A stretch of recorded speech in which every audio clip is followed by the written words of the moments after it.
Hello everyone, this is Nidal Haykal with a new episode and amazing guest, and she's coloring the screen today with her presence. Our episode is 16 so far, season 2, and my special guest is Erika Warfield. She's the CEO and Fractional Vice President, VP of Sales at Erika Warfield LLC. She's a podcaster and talent producer. She helps entrepreneurs and C-suite executives with their sales strategy. And one of the endorsement I found at your profile, I grab a little bit from it. If you need to get more revenue out of your sales team, Erika is the real deal. I couldn't find something better that fits and describes you. She specializes in virtual sales and digital marketing and copywriting. Lately, Erika ranked the 12th position among 76 LinkedIn rock stars. My rock star for today is Erika Warfield. Welcome to my show, and I'm all honored. Wow. You did your homework. I heard that endorsement and thought, that your Stephanie was that Ira Bowen? Where did he nick that from? That's wonderful. Thank you. Erika, how are you doing today? I'm so honored you are with me today, and we're gonna share your knowledge, your professionalism, and your leads on the social media. Thank you very much again, and I know it's a Sunday to put this time for us. Thank you again, and I'm honored. Oh, thank you. I am humbled and I am honored. I hope I can speak succinctly and tie things up in a pretty bow. So, how's your Sunday going so far? My Sunday has been very busy. Sunday is usually a day I use to get on top of things. So when Monday starts, I can hit the ground running. So Sunday, this is. I'm so happy to put this into the schedule. This is not like a day off for me per se. So I'm loving it. Yeah, yesterday I posted something about relax on the weekend, and a shout out for everybody who works on weekend. It's really, sometimes you feel like the week is more than 7 days. Basically it's 5 days, 5 working days, but you have to do it happen, make it happen, working on a weekend. I kind of follow. For me, this is not for everyone. I would not prescribe this to everyone. This is just for me. I try to work 6 days and take that 7th day as the 7th day of rest. I miss the days when I looked at it as 2 days of rest. But it's been working. It's been working. That's great to hear. Erika, when you was 4 years old, you had a challenging experience. I didn't investigate. It's within your bio. And you mentioned that you made it safely home back when you was 4 years old. As of today, you are mastering the virtual sales and marketing and helping entrepreneurs to, let's say, expedite their revenue. Did you make it safe in this market? I did. I think it's because there were many reasons, praise God. But I think what happened to me was such a pivotal moment that I sort of made it my mission unknowingly throughout my life to always be able to pivot and then to help others with their pivot, especially if they were in unfamiliar territory. So for me, my pivot happened, one of my many pivots happened in 2020 when I was let go for my company during COVID, and I had to make that pivot as an entrepreneur myself. So I guess the easiest way I can say that was when I made the pivot, I decided I was going to help other motivated B2B C-suite executives, founders, ramp up their revenue, pursue their recurring revenue, shorten their sales cycles, and close their ideal dream clients. Because oftentimes I'll talk to CEOs and ask them, who is your ideal dream client? And oftentimes we'll go off on a tangent and they won't know exactly, and as I'm trying to uncover, all of a sudden they're getting confused over, maybe we aren't pursuing the right prospect. And that's why there's burnout, there's churn, the sales team is wanting to leave because they're not talking to the right people, and there's this abnormally long sales cycle. I see. My wife, she dropped a note to me. She's saying the voice is not clear. Oh. Like I can hear you. I can hear you well. Okay. Like now I'm. Try something different. No, I'm hearing you well. Like Is this better? Like Let's try that. For me, I'm hearing you well. Okay. Maybe my equipment. Let me take this this microphone. Well, now I'm on. There you go. Yeah. Now I hear you better. I took my microphone. You put your microphone. I switched to a different microphone. Oh, I see. So we'll see if I'm gonna get another. I was scared she dropped this note. I said, like, don't forget the dishes or something. I love that you openly called her your wife and just say, my producer just gave me a post-it note. Yeah, without her, nothing's gonna happen. She's still a producer. That's her unofficial title. She's the boss, as my kids call her. That's awesome. Erika, you are the CEO and fractional vice president of sales at your own company, Erika Warfield. Why you don't walk us through your company, and what does it mean, fractional sales? Yeah, I think there's, we probably need to clear that up. So at my own company, I am the CEO, and what that means is other people can hire me out to be their fractional VP of sales. And maybe that means they don't have the funds to hire a full-time VP of sales. It could mean that they are an early-stage startup and they're starting to explore having a sales team or having sales development reps or business development reps, and they need somebody in charge of that. Maybe they realize, I've been doing founder sales, but I don't really have any kind of virtual sales strategy. So I will work with their teams if the teams are already in existence. And if those teams need coaching, that's what I'm doing. If somebody's doing more founder sales, I'm happy to do coaching in that. But really in regards to virtual sales, as well as direct marketing and then copywriting. Because I think there's, three steps to ramping up the recurring revenue.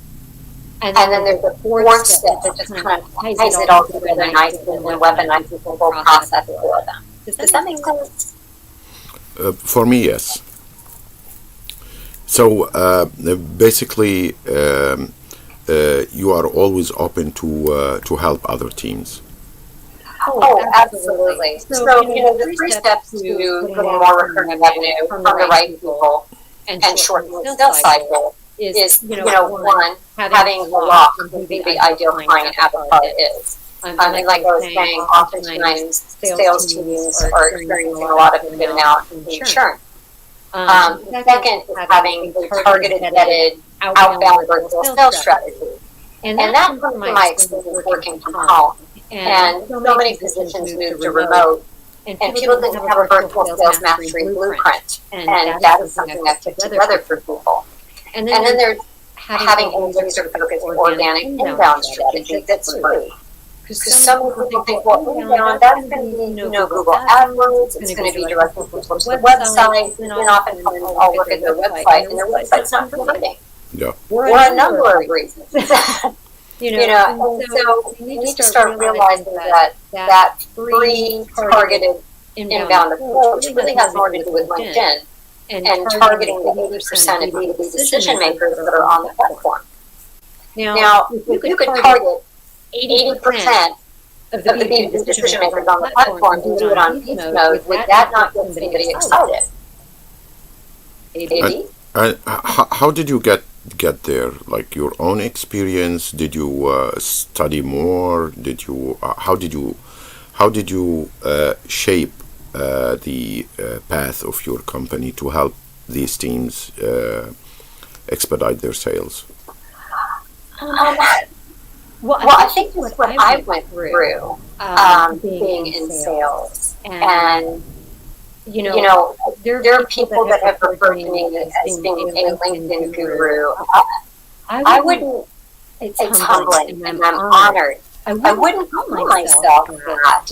I kind of consider myself the least of the apostles, but what I would call myself is a conversion guru who understands LinkedIn as a resource. And that's really different. And it's really hard to get everybody on the sales team on the same page with how to use it. Or oftentimes we'll see marketing and sales squabbling over what that fourth thing is that I was talking about. And that is understanding the advantage of knowing the 9 psychological schemas that compel human behavior, knowing the 6 different awareness levels of a buyer, and then knowing how to write in a way. There's 6 different approaches to convert those awareness levels. And so where I kind of come in is synergizing marketing and sales so that they work in harmony together instead of dysfunction. And does this applies for any platform, no matter where the client they focus? Let's say Facebook, TikTok, LinkedIn. I think it could. I absolutely think it could. I think if somebody were strong in Facebook and they were doing more B2C, absolutely. I think if somebody were more focused on Instagram and B2C, I think it absolutely could. I think if somebody was more B2B, my advice would be LinkedIn. Now, I'm sure there are other people who completely disagree with me. And that's okay. It's just my focus happens to be in that area. And I started the process. I visited your webpage and I put my email and I got something to download. I read it. What's next? What happens next? Like potentially, what happens next? I got a notification that you did that, Nidal. It's impressive how easy to browse within your website. Thank you. I did that website when I had time. I know that there are a lot of things I probably need to update on that website, and when that time comes, I'm probably going to have to, pick someone to do it because I'm really not having the time to do things myself regarding that website. But I really wanted it to be user friendly. I wanted it to pop. I wanted the copywriting to stay up front to the ideal prospect. This is what the problem is, and this is what you're going to get. Solve it. So for you, the next step is if you've not already received the 28-minute masterclass video that goes with the one sheet, that would be the next step. And then if you decided you were a fit, we would have the discovery chat. So, for people who are ready to grow their recurring revenue, shorten their sales cycle, find and fix their ideal, prospects, get off that hamster wheel of unproductive sales calls, they could absolutely I should probably drop the link in the comments, book time on my schedule. And, honestly, for the first 7 people who do that on the call, will help you discover who your ideal client is. And you can start talking to the right people instead of the wrong people. And so I'll be sure to get that link in the comments. So following those steps, it's going to help targeting the potential customers. Yes, absolutely. So if somebody were really serious about pursuing who is their ideal client, and they go through the process of self-discovery that I can guide them through, they'll start learning that the riches are in the needs. And oftentimes they're trying to cast this super wide net, and trying to solve many different problems instead of focusing on one major problem. And then targeting that to maybe attorneys rather than everybody on the planet. We're targeting it to plastic surgeons rather than every single doctor they think of in every single practice. Now I'm talking, on a more solopreneur level. Obviously, somebody more enterprise, more B2B. It's the same process, but it's just a little bigger. It's a bigger scale, yeah. Mm-hmm. Erika, are you a resilient person? Am I a resilient person? I would like to think I'm a resilient person. Honestly, I've had people tell me I'm a resilient person. I think I've been through enough challenges, and the fact that I'm still smiling and on this green earth, I think that says I'm a resilient person. But I if you talk to other people, they may be like, well, I'm not really resilient, she's super crabby. How important is our resilience in the business world, or in the world in general? Anthony is on the call. I love that. I'm surprised on it. I think resiliency is everything. Things aren't going to go perfect. In fact, more things are going to go wrong than right. And that's where we're constantly being on a pivot. I think that's where having that resilience and realizing you will land on your feet eventually. And even if you fail and you fall, just fall forward, and you're 5 to 6 feet closer to where the goal was. And then you fall backwards. Did you experience any resilience situations you can share with us? To get life pushed through our path. Did I experience any life situations that sort of pushed me forward? Yes. Oh my goodness. Wow. I grew up. Anthony, you're hearing a double echo. Let me see. Let me lower my volume. Nidal. Anthony's saying also he's hearing an echo. Someone is that better? Is there still a double echo? Because I'm not hearing it on your side, Nidal. Because I've got my sound turned all the way down. Like my volume is not high. Let me see. Anthony, is that better now that when I speak? Sibilance.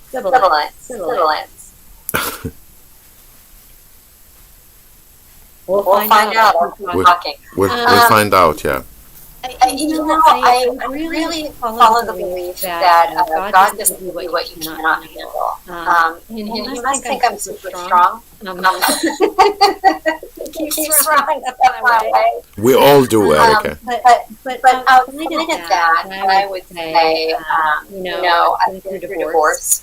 I've been through a 2-year illness that literally had me bedridden. And going through that divorce, that was fun. And Anthony's still hearing the echo. Yeah, he's still hearing the echo. What more to do about that? Let me see if I can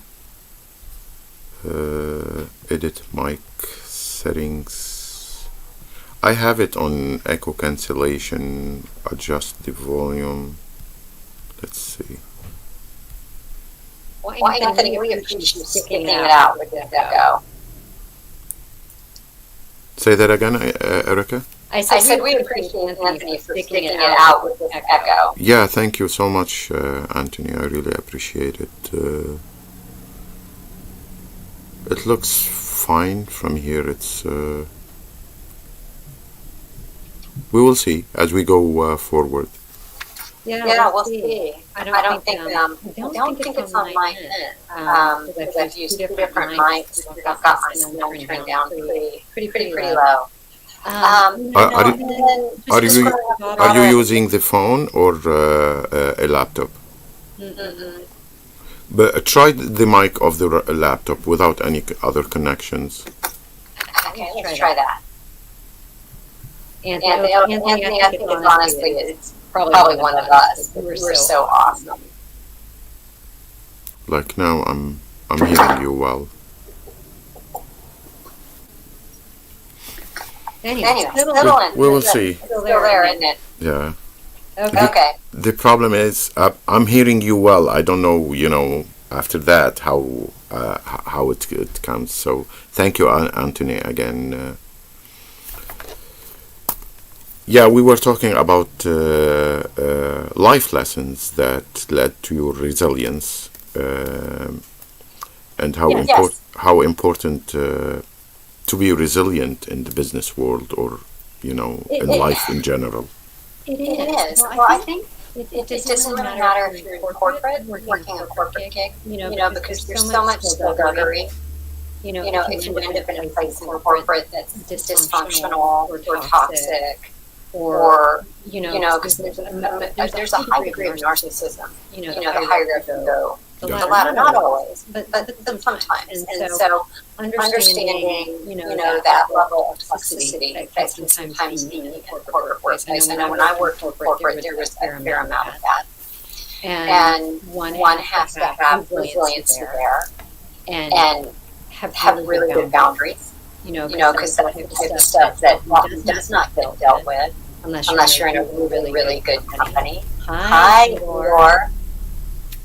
And then when you're an entrepreneur, you need to have it because, the whole thing really relies on you. And being your own CEO can be a very lonely thing. And you really have to work to make sure you're with a good group of people, a good mentor group, a good peer group, to be able to talk through those issues that pop up. So in terms of resiliency, I grew up the daughter of a military contractor. So we were traveling often, but we were never at the same school 2 years in a row. Growing up, I was always being a kid. I was always getting picked on. There was always something wrong with me. Because you're the new kid. You're the weirdo. You're the one that doesn't fit in. And I'm sorry to interrupt. Why you are saying there's something wrong with me? Why you are not saying like I was different? I was, like why you are assuming that there's something wrong? Well, as an adult, there was nothing wrong with me. As the child going through it, your first thought is, okay, there must be something wrong with me. And so learning that it's not you, it's them. Exactly. Yeah. It's how people see you.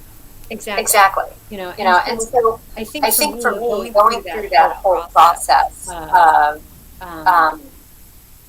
severe, rejection and persecution, and being the odd person out constantly, and it really didn't stabilize for me until we finally landed in Texas, and even then it took 3 or 4 years of being in the same school, junior high and high school, before I felt halfway normal in my own skin.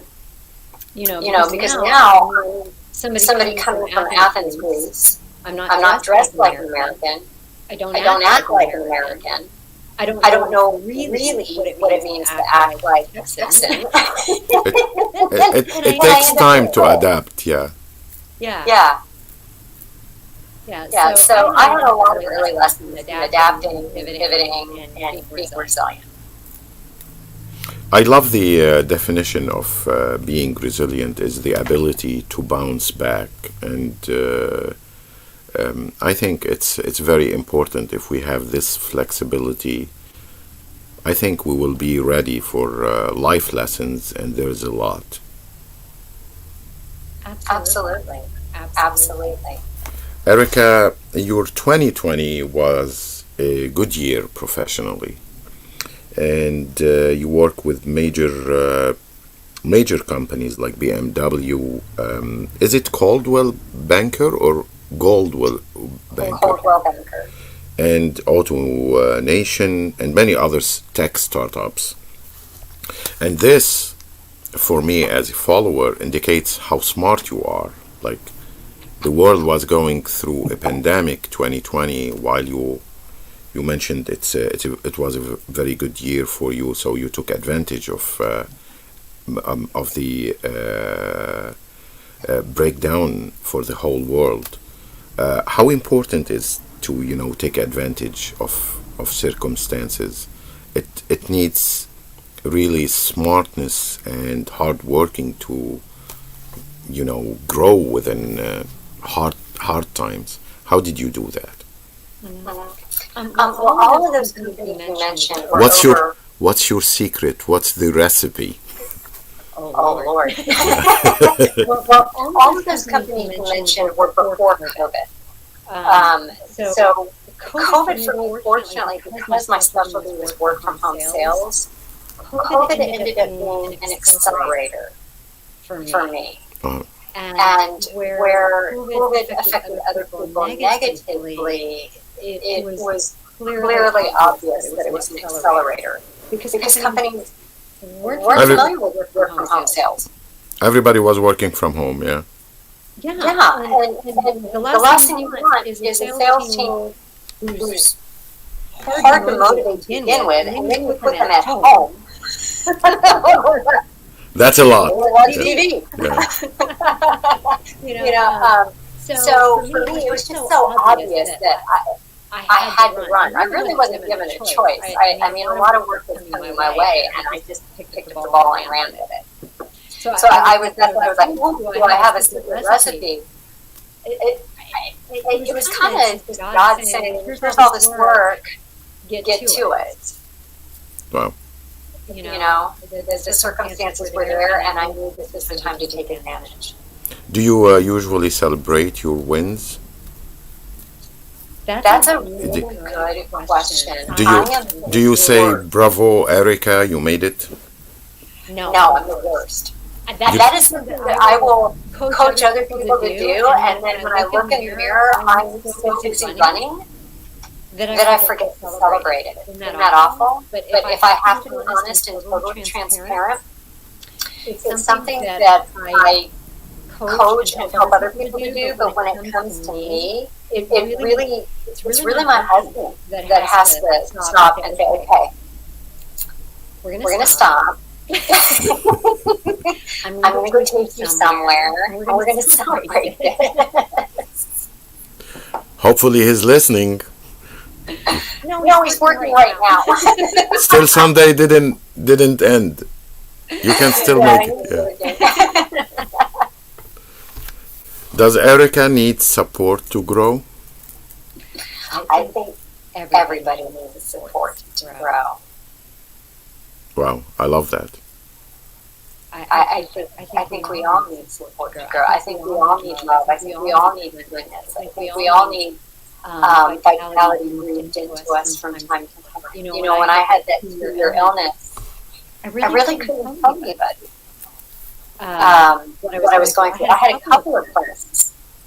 But my parents were struggling with my dad with his own health issues. So there wasn't really anybody that I could fully turn to except for a couple of friends. And if it was not for them, I don't know if I would have ever found the source and I don't know if I ever would have totally healed. And even today, I have to be careful, because if I work too hard, I can have some immunosuppressing things happen to me. So I do believe that we all need support and kindness, and there's not enough of it. I don't. If you need help, do you ask for it, or you see it unnecessary, or your pride doesn't help you asking for help? Oh no, I ask for it. You ask. I will ask for it if I need help. I'm just really bad at celebrating my wins. That's it. And he should be listening now. Whoever is working now, he should be listening. Erika, when I first, I was digging through the profile on LinkedIn, I loved the cover you recorded. It has a great vibes, and anyone can tell how important, how you are welcoming everybody stops by your profile. How important is to show this smile, welcoming note, and the confidence. Is it your nature, or it's you paid attention to introduce it this way? Because what I'm seeing now, it's the same as if between the cover on LinkedIn and your presence now. There's smile, there's confidence, and I think this is. I'll let you talk. I'm so excited. That's why I'm talking. You're so lovely, Nidal. I think it's both and. I really think it's both and for me. I think I paid attention, and I think I was cognizant of be authentically you, or be authentically me when I do this. Because if I don't know who else will, the best personal branding is being authentic and genuine authenticity. yourself. People work with who they know, like, and trust. And if I go on there, I act like I'm not the goofball that I really am, and then people meet me and they're like, she's a goofball. I don't want them to be surprised. There's both ends. Just having the confidence and knowing that is a part of the presentation. It's not marketing. It's authenticity, right? I think it's both ends. Marketing is, can you create a false construct and market that? Yeah, that's marketing. Can you hide a true construct to get your message across? That too is marketing. That could be a false marketing. So I do think about marketing and branding, but I don't know if it's necessarily an intentional thing.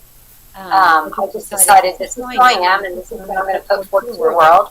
And people can choose to work with me, or they can not choose to work with me. I mean, there are people already treating LinkedIn like it's Tinder, so what did I have to lose? Right. I want to say hi. Thank you, Anthony, again for being with us. Inger, thank you.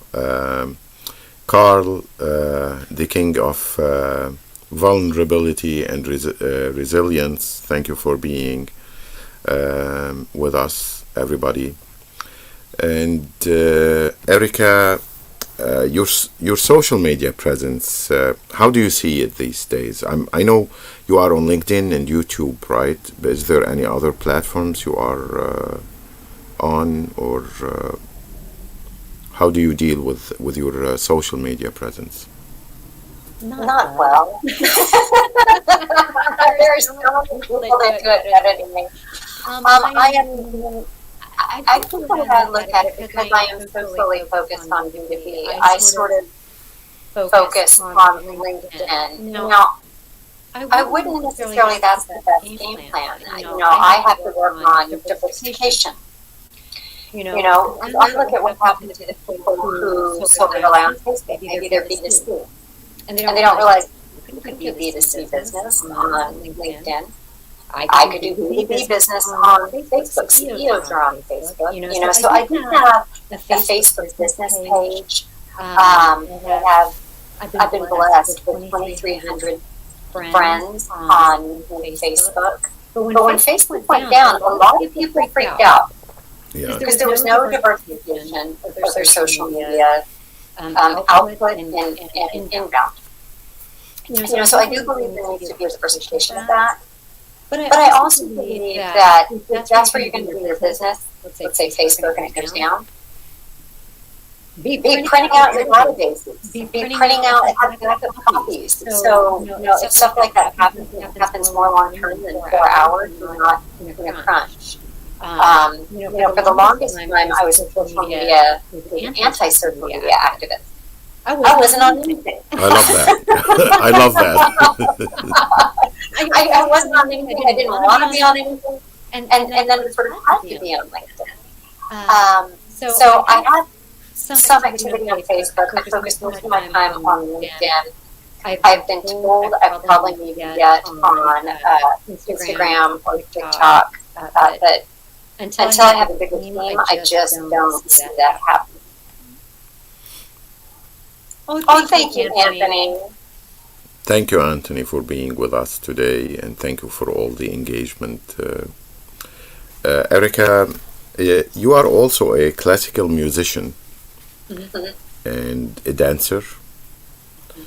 And I didn't pay attention that you are in Texas, but now it makes sense with firearms training. So look what I wrote to ask you. Like this combination, between dancing and music, it reflects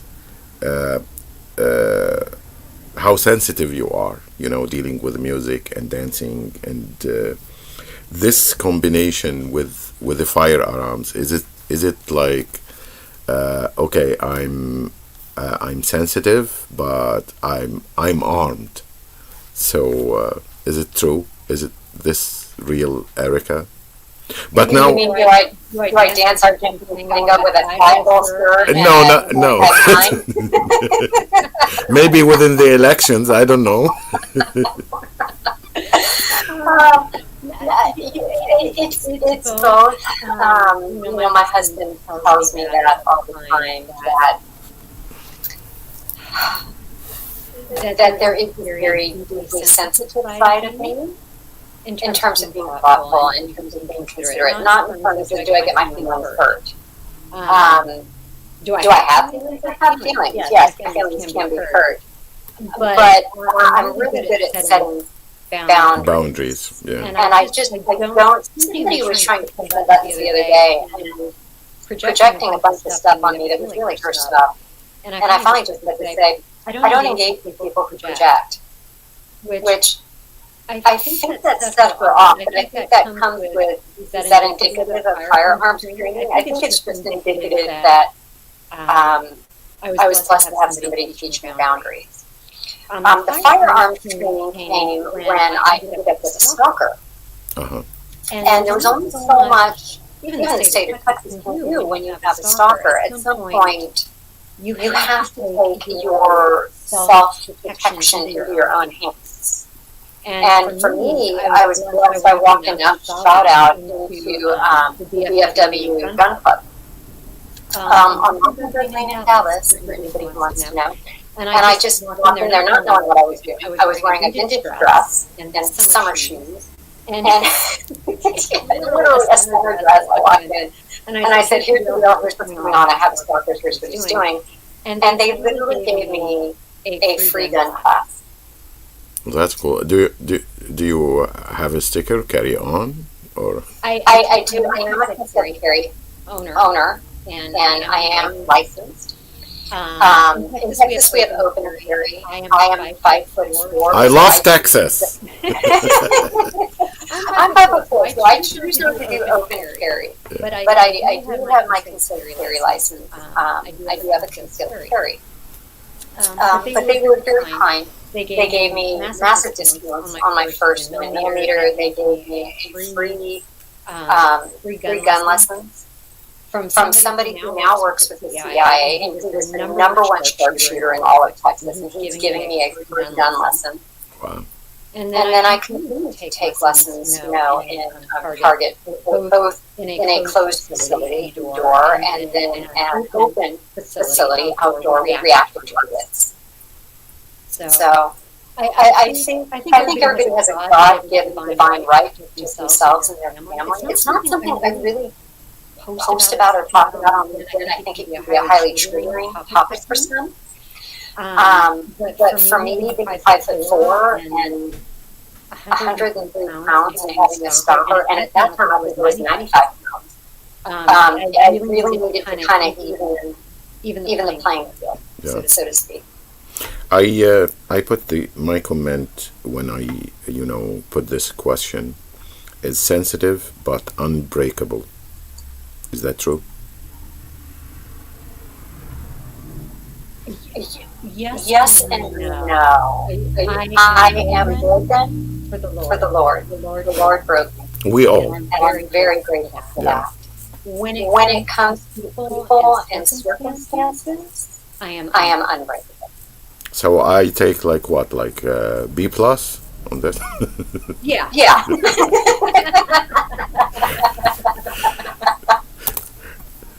Let's see, we have a new comment. Why I can't see it? Let's see. My next question, Erika. I'm sorry I didn't ask you.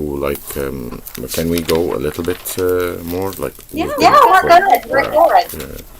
So I found something you wrote that, girl, you ain't got time to play. Is this an invitation for girls to work harder?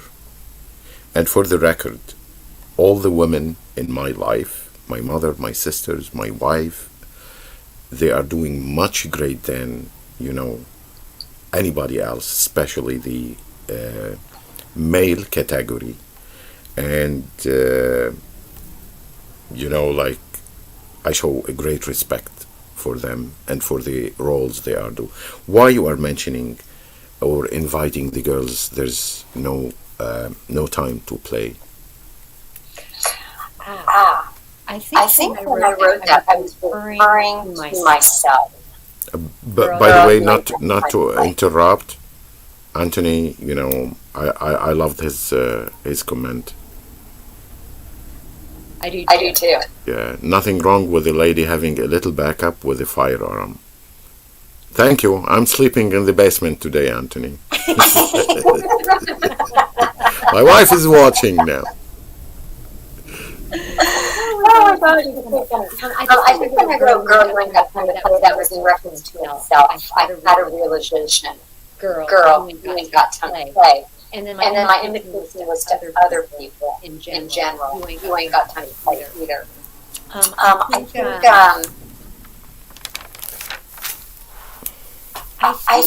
I need to be careful how I say this.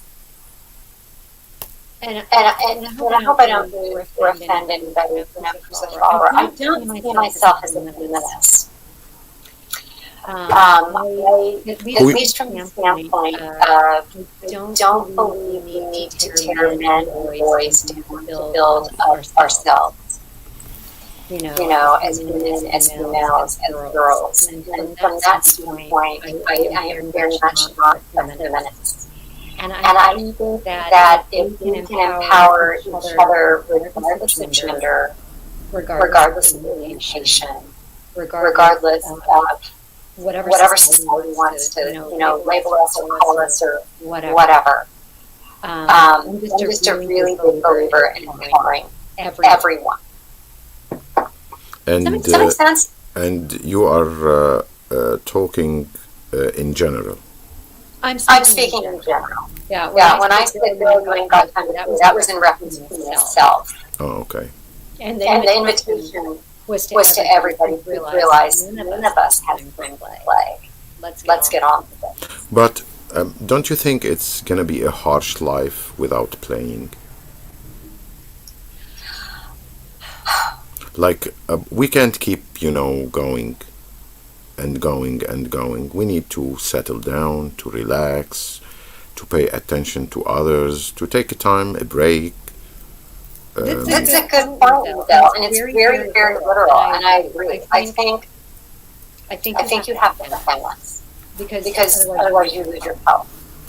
Because right? But when it comes to business, I don't have to be playing anymore. You know what I'm saying? Yeah. But I do think, because for me, when I think about it, there were so many things I was just doing when it came to business. I was pretending to be an entrepreneur. And for that, I didn't have time to play anymore. But overall, yes, you absolutely need to have balance. You bring up a very, very good distinction. Erika, tell me what's the first thing that comes to your mind. I'm gonna give you 4 words, and tell me the first thing you got from those. Entrepreneurship. I have my sound down. Did you say entrepreneurship? Yes, the first word, entrepreneurship. And I need to give you my first 4 words when I think of entrepreneurship? No, your first thoughts if you hear those words. Entrepreneurship. Resilience. Wow. Money.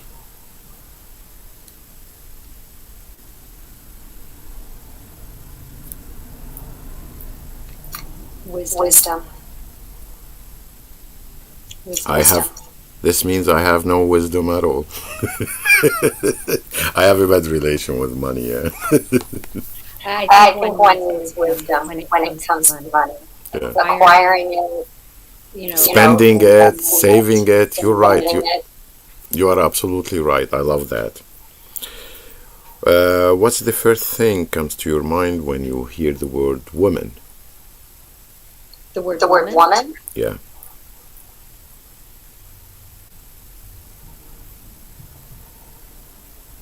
That God made man and said, I can do better than any woman. Which goes totally against what I was saying about empowering everyone. No comment. I think of the Proverbs 31 woman. And everything that she does to be productive, and everything that she does to esteem, her husband, and to be a pillar of the community. Her actions were thoughts, her deeds, the works of her hands. Wow. And the last, Erika Warfield. That's 2 words. We'll consider it 1 word. One word with big meanings and influence. What do I think of? I think of Erika Warfield. Blessed and highly favored. Wow. I wish you all the time to be blessed and shining. Erika, what's your future projects, if you want to share with us and the audience? I just got LinkedIn Live, so I'm hoping to be congrats. The other day, yeah, I've seen a little bit of. It was your first live, right? It was my first live, and I was still Anthony going, hello, am I on? Yeah, when I first started, it was. I used to put it featured, and I took it down now. It's embarrassing for me. I'm in, Anthony. I don't care.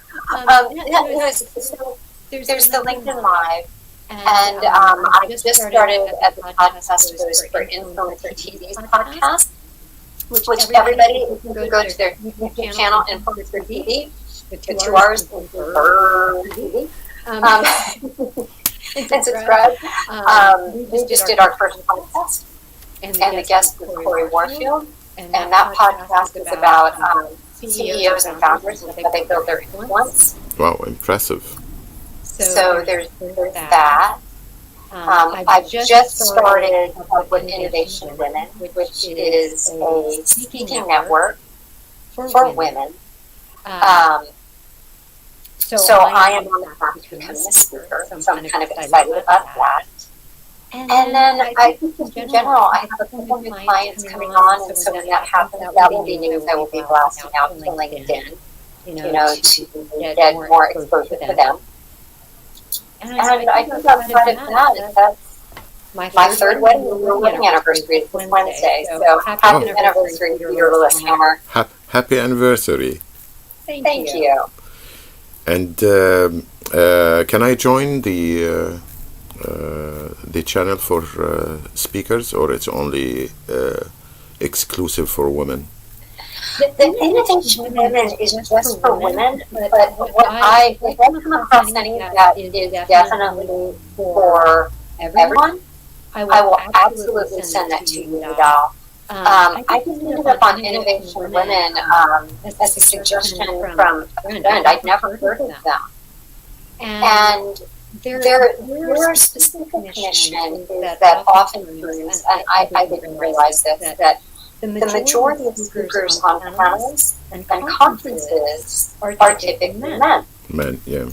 And so their mission is to get more women, in those conferences and on those pieces. But I know that there are other organizations where you absolutely, it's geared to both genders. Or any gender, so I don't offend. Yeah, my life dream is to be a speaker, but I think it needs more work and more wisdom to influence. But hopefully, one day I'll be able to. Well, and I do know a couple of contacts who actually are like speaker coaches, and then they organize events specifically for speakers. They're like event organizers almost, and they're always looking for speakers. So I'll kind of go into my connections and see who I have in here and forward you their names. Well, that would be great. Erika, thank you very much for the honor today, and I really appreciate your presence, your lovely presence. I want to wish you all the success and keep shining. I can't tell you how happy I was today to have you with us, and I learned a lot from you today, and hopefully everybody who was watching us learned something. You really bring a big difference to the platform. I enjoy following your leads on LinkedIn, and hopefully we're gonna meet in person soon. Yes, when it's not hot in Texas for you.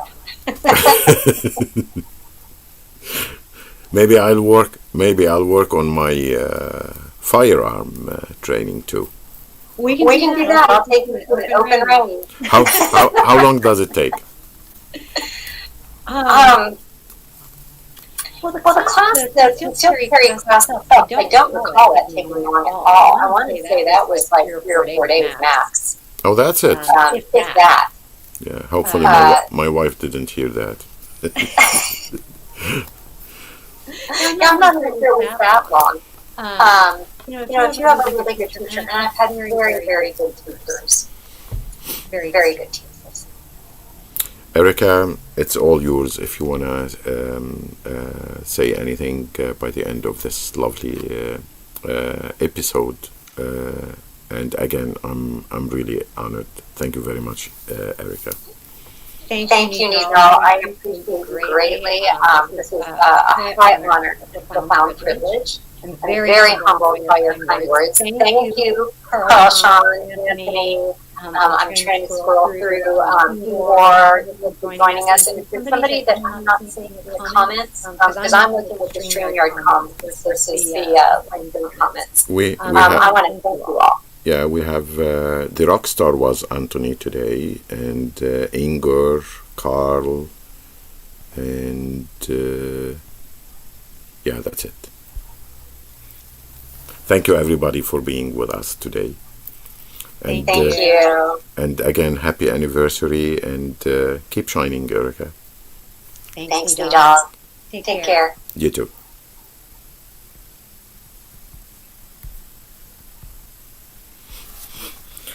Thank you everyone for being with us with the lovely guest today, Erika Warfield.